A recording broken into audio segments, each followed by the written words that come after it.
Hey everyone, John from Bike Fit Advisor. Now, it is no secret that cleat position is extremely important for bike fit, but I had a perfect client come in this week that really illustrated very well how it can affect us in the short term and also how it can foster bad habits and cause some problems in the long term as well. Now, luckily this had a happy ending and everything ended well, but it was really interesting to see just how far the problems with the fit went. It went much beyond the cleat position just affecting, say, like their knee extension. It actually went into the symmetry of how they rode the bike, because when we had the cleats out of place, even though they were even, it caused her to shift on the bike and caused her to have pretty different mechanics one leg to the other. And as you'll see, we get to correct a lot of that.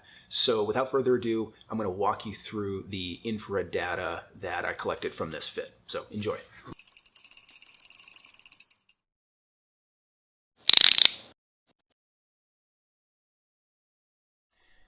This is one of the elite level cyclists that I see, collegiate athlete, and I'm just going to run this for you. This is her pedaling. This is the 3D vision of her, you might say, the rendering. And one thing I want you to look at in particular is, let's look at her foot position relative to the ground, like what this angle of the foot is here, and how it relates to the ground, like what to the horizontal here. So let's just kind of look. We'll look at the right side. Okay, you can see amount of toe down there, and let's swing around and pull back just a little bit. Let's watch this left side for a little bit. Okay, and kind of, again, things are always hard to tell visually what's going on, but let me show you what's going on a little closer, and I'm just going to pull this right up. So this is a look at the horizontal angles of basically the foot. So we're looking at, again, what we're looking at is this angle of the foot. If we were to draw a line sort of through the longitudinal axis of the foot and then compare that to the horizontal. So we're measuring this, let me pull back just a little bit. So we're measuring this angle right here, okay? So if we go back to, here is her left and right foot. The right foot is in red, the left foot is in blue. Look at the drastic difference that we see in these angles. Look at that right foot, how up towards, and this is on the back side of the pedal stroke. So this is a good 50 degrees. It says up here, it's at the 310 degree mark. So it's a good 50 degrees before top dead center. So on the back side of the pedal stroke, she's at 65 degrees of toe down. And as we come through, let's look at the left side in the same spot. And that would be right about here. Still pretty high, about 52 degrees, but okay. Not a huge deal. Let's look at the top of the pedal stroke. So let's start with the left side here. So that's about the top of the pedal stroke. Left side is in blue, so 38 degrees. It's not bad. It's a lot, but it's not bad. And then let's go until we get to the right side at the top of the pedal stroke. Went a little too far. There we go. That's pretty close. Right side, 53 degrees. Okay, that's a lot. Let's look at the most important. Let's look at 3 o'clock. So we'll go left side here. And we'll wait till this number gets to, there we go, to 90, right about there. Okay, so left side blue at 90, we're about 13 degrees. Not bad. And then let's go through and get that right side to 90, right? Yeah, about that's a little bit closer there. And that right side's still at 20 degrees toe down. So quite a bit.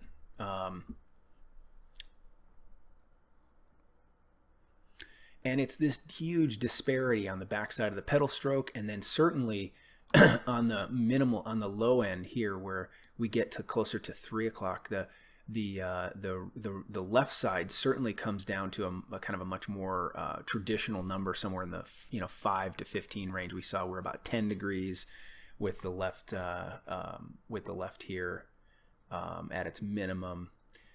Anyways, the timing of things is all off. And this is really, you can only see this when we do the measurements, but Now this big discrepancy, and also this large difference here, this is going up to 60 degrees.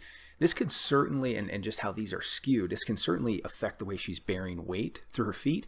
And it's also more likely to increase sort of the skew that we see and how she sits on the bike. And so it's more likely to kind of create some imbalances here and cause the pelvis to sit and to move in an asymmetric way. It's certainly, and then it would definitely, could play a role in saddle comfort and the balance, and especially her ability to generate power. So she had her cleats just slammed all the way forward on the shoe. And this is, I've talked about this in the past, this is one of the most compromised positions to have as far as your cleat positioning. If you were going to err on one side, you would be a little bit safer certainly by having the cleats err on the side of further back. So we changed her cleat position. And we'll come back here. Let's look at this right side again and watch her pedal. Okay, zoom in just a little. Let's go around to the left. And watch that left foot. Okay, again, always hard to tell, but I always like to give you guys and be able to show you the visual aspects here. And let's go back to our foot angles here. And there we can see she's definitely trending a little bit, but let's I'm just going to stop her here.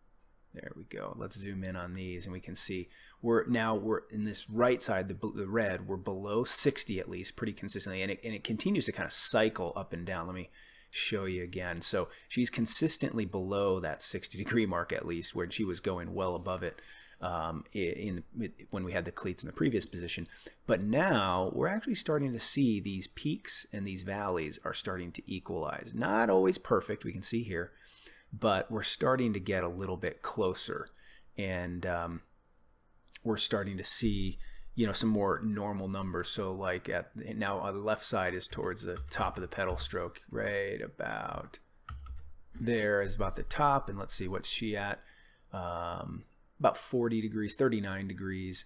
Let's go on this left side, let's go forward to 90 and see where she's at. Right about there is pretty close. Left is in blue, so about 10, 11 degrees. That's good. Now she's definitely in range, and that left side was before. Let's come down to the bottom of the pedal stroke.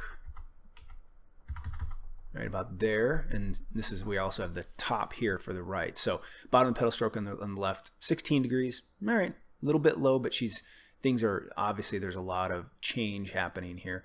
But look at she's now at the top of the pedal stroke for this right side. And this foot angle here is 44 degrees, where on the previous one she was up in the 50s, if memory serves. But let's go forward and get that right side, see where it is now at the 3 o'clock position, right about there. And yeah, about on the right side is in red there, about 14 degrees. That's good. That's coming down, definitely. And then we go to the bottom of the pedal stroke, of course. Right about there. And about 20 degrees. So perfectly acceptable. She's definitely starting to trend into the kind of the ranges that we're looking for. Now this is just the initial. This is what happened immediately after we made changes. So she's going to continue to ride, and what I think we're likely to see is, we saw that this was kind of this variability where it was going up and down, kind of cycling through. I think we'll see that start to level out. We'll have more consistent data, and I'd expect we'll probably still have some discrepancy, but I think it's more likely that we're going to be getting closer and closer together. So this is the kind of thing that can actually, like I said, can lead to poor learned foot mechanics. Luckily she's young. She's only, I think, 18. If she had ridden this way for, the next 10 years, perhaps, she's a good enough athlete, and she's, got such great mobility off the bike and everything that she might never have a problem with it. But this is exactly the type of thing that could certainly train an imbalance and cause her to learn these poor ankle mechanics, and it would then be much, much harder to break her of this habit 5-10 years down the road if this was left to just run. But now she has a chance to actually kind of get her angles in kind of more normal ranges, and more than likely get a little bit more force and more power out of the equation here, because she is addressing the pedal in a little bit more powerful and a little more stable way. So that's all I have for this one. Thanks for hanging in there. If you have any questions about this, feel free to leave comments down below.